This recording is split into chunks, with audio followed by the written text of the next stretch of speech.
So my book, The Memory Chamber, is a psychological thriller, and it's set in the near future, and it's a world in which people can create artificial heavens for themselves after their death. And if they're very lucky and they can afford it, they have someone like our main protagonist, Isabel, who is a heaven architect, and she will create their heavens for them. And in the opening scenes of the book, we see Isabel meeting a new client, Jarek, who is both dying, like most of our clients, and he's also married, and they embark on an affair.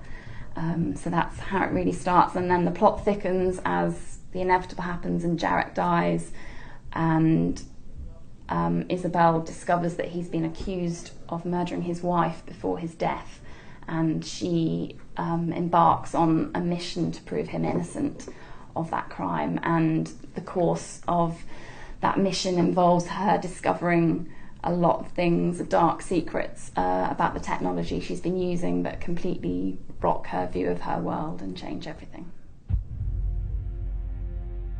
The Memory Chamber was inspired from science things I'd read about in the past. I really wanted to write something about brain science, and I wanted to write something about the nature of memory and what we think are the best things about our life and whether they really are the best things about our life. So it came from that idea, and then the character of Isabel was really strong, and I really wanted to create a woman that was really passionate about what she did, to the point of being a perfectionist, but to see that broken down over time.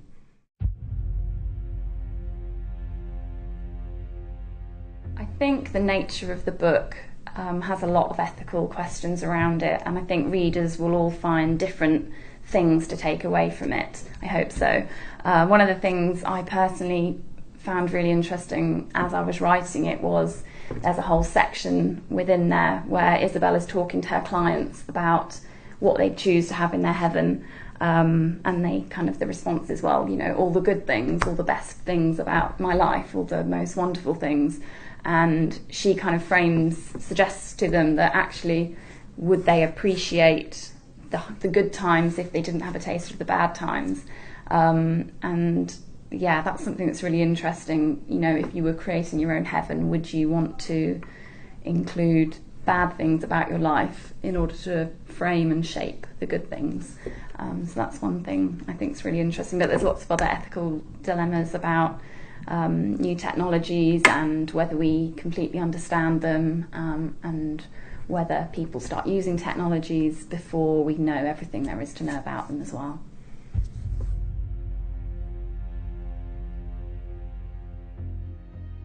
The world of the Memory Chamber starts in London, and I think readers should find it quite recognisable to the world we currently live in.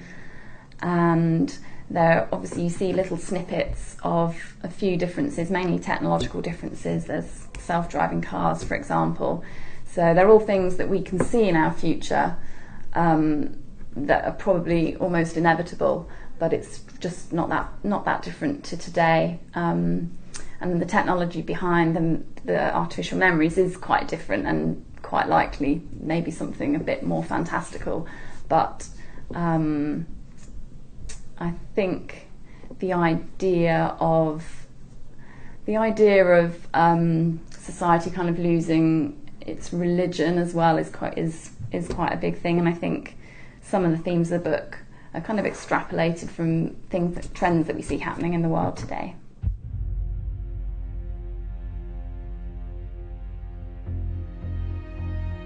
Yeah, I thought about this obviously quite a lot when I was writing the book, and Isabel is not like me at all, not based on me at all, apart from the blackberry bushes, which she describes in the open to her heaven, and that actually traces a little bit back to where I got the idea for the book. I used to walk my dog, and we'd pick blackberries, well, he wouldn't, obviously, I would pick the blackberries, and that's me 100%. I would put that in. There's something about it I love.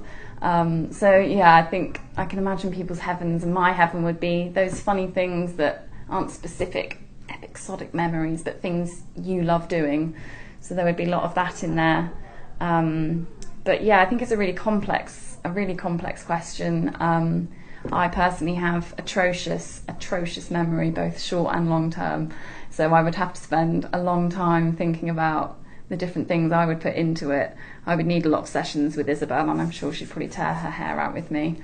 Yeah.